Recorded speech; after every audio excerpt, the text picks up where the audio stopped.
Did you know that more than 80% of the ocean has never been mapped, explored, or even seen by humans? A far larger percentage of the surface of the moon and planets like Mars have been mapped and studied than our own ocean floor. That's crazy. Welcome. You're listening to TALRadio powered by Touch a Life Foundation, and this is Foodology. I'm radio host Devansh, and on this show, I talk about the enormous world of a little word called food. You take a trip to any grocery store and you will find vegetables of all colors that were harvested from the earth. Tomatoes, carrots, beans, lettuce. These are just a few that comes to mind. It would be easy to assume that land-based plants are the only source of delicious and nutritious produce. But that assumption leaves out one very important type of food, the sea vegetables and the seaweeds. You may know them as the dirty plants in the ocean, or that very expensive packet of crisp snack on the international food aisle. In terms of seaweed, the West has a very little knowledge about it. Not only it is packed with nutrition, but the Japanese and Chinese have known it for centuries. There are more than 10,000 different types of seaweed. The Japanese have been using Nori, which is a form of seaweed, for much longer. It was in around 1600s when the demand for this seaweed rose. In China, seaweed has been a major food staple for a very long time. And we know that the practice of using seaweed as medicine dates back thousands of years. That's pretty impressive. So why is that the rest of the world has very little knowledge about it or is catching on very slow? Well, the relationship between the West and seaweed is quite complicated because half of the people don't know about the abundance of nutrition this ingredient has to offer, and they don't give it much thought. Whereas, on the other hand, comes the social media trendy and more aware people. Westerners are becoming more health conscious. Even as people are snacking more than ever, they're looking for healthier foods to include in their diets. The Instagrammable sushi places, kombucha, and all these trends are catching on very quickly. Good for the seaweed industry, the culture, and people's health. It's not that sushi and seaweed have not been around for years.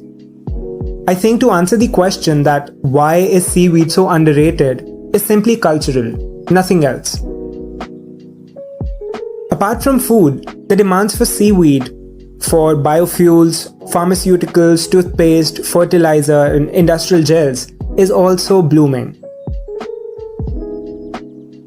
This is a very common ingredient in most East and Southeast Asian cuisines and is now widely available in the United States, mainly as a snack and sometimes a dietary supplement.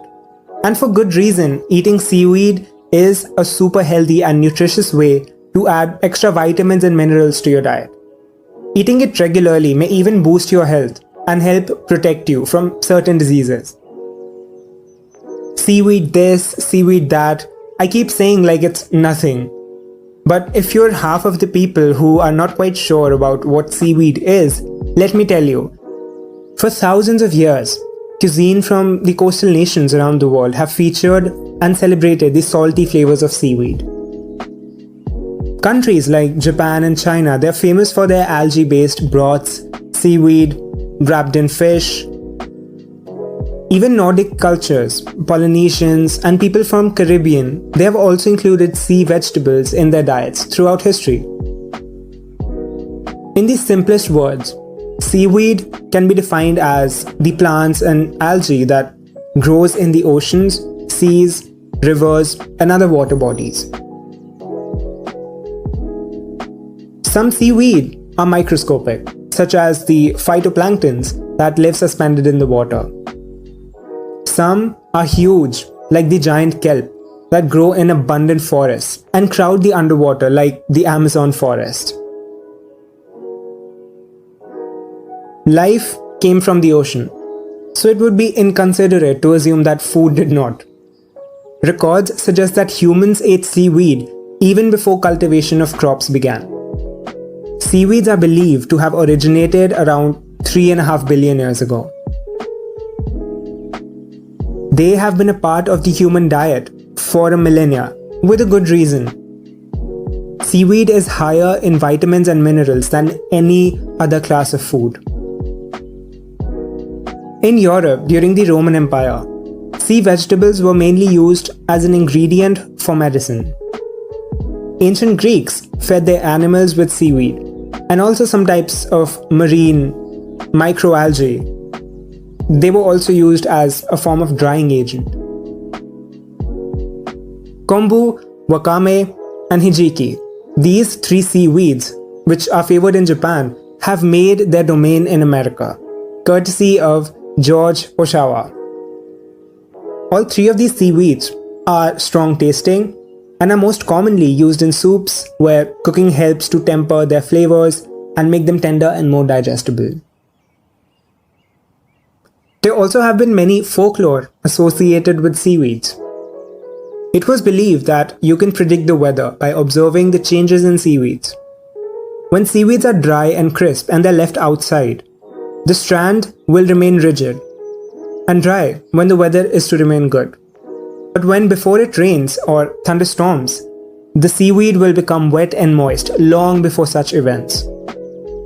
This ability probably stems from the fact that seaweeds become wet when immersed in the sea, and they subsequently dry out when there's no water. Therefore, seaweeds can indeed demonstrate the weather. They have also sometimes been used as a lucky charm. Irish moss, for example, is carried or placed beneath rugs to increase luck and to ensure a steady flow of money into the house or into the pockets of the person who's using it. There are many different types of seaweeds. Let's talk about them. Seaweed can be found in oceans and marine environments all around the world. While some seaweed is harvested directly from its natural environment, seaweed farming produces most of this aquatic crop in the world today. Some farmers use saltwater tanks to grow seaweed, while others have the equivalent of garden plots out at sea. These farmers cultivate seaweeds on ropes to closely monitor the growth and promote a healthy harvest.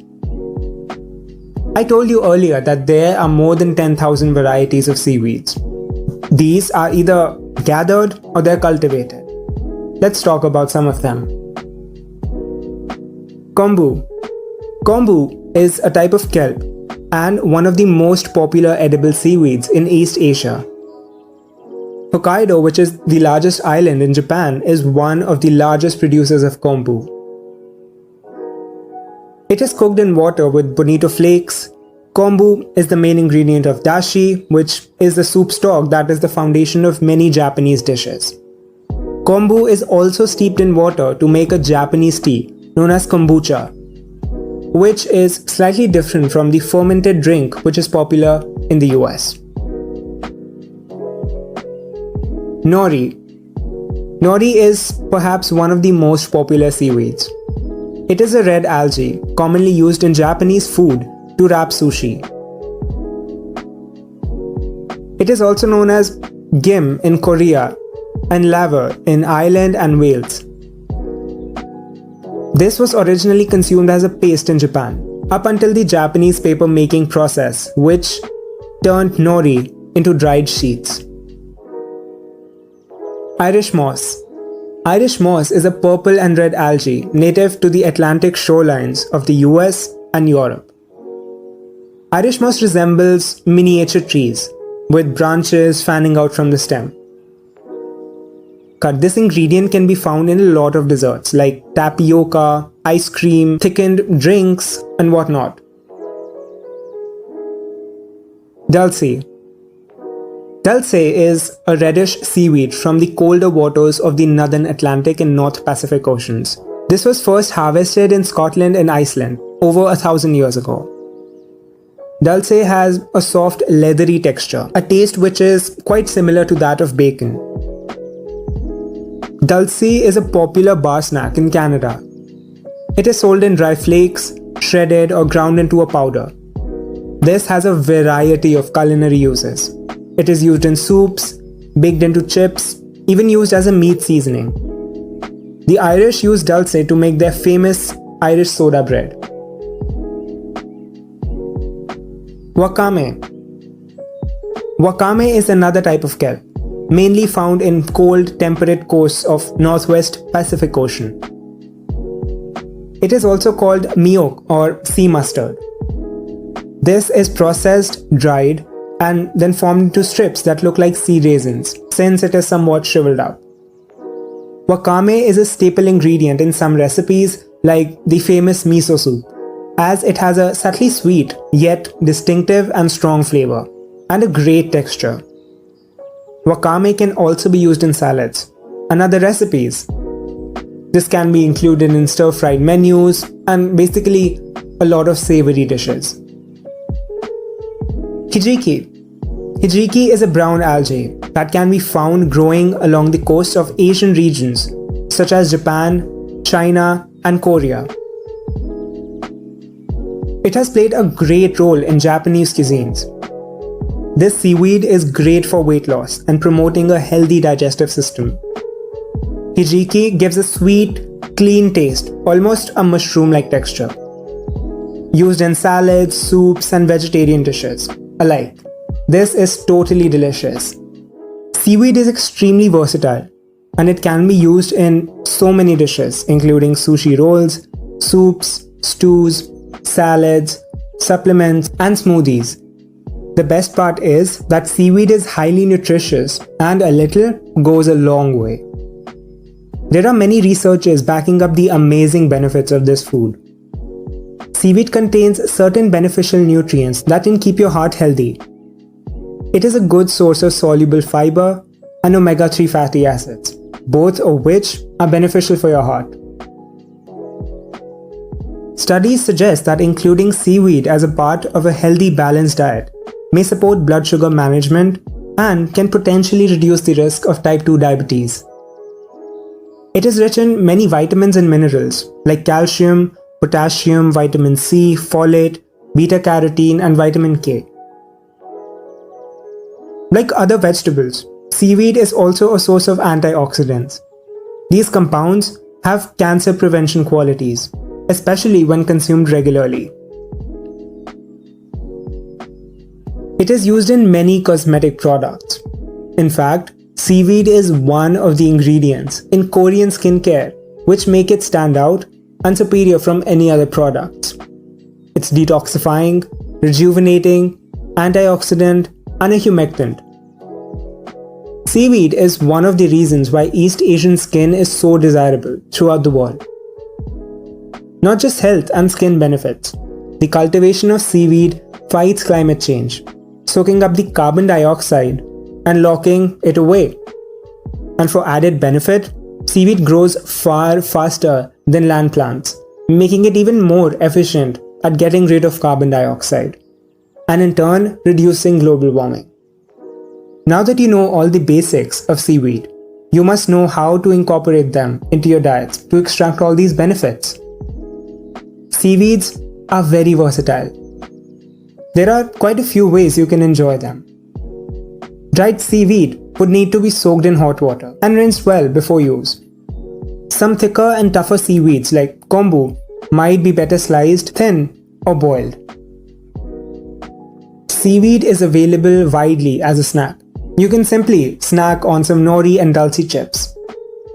You can add seaweed in a lot of Japanese-style salads with vinegar, sesame oil, ginger, garlic, and whatnot.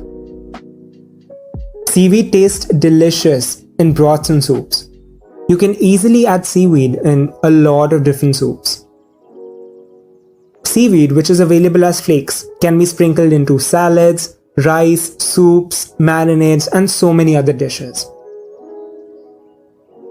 Unfortunately, seaweed's tendency to absorb whatever in the environment has led to concerns about its mercury, lead, and cadmium levels. But you need not worry. A paper which was published by the University of California, Berkeley, found that many companies that harvest seaweed regularly test their supplies for heavy metals, bacteria, PCBs, pesticides, arsenic, and whatnot.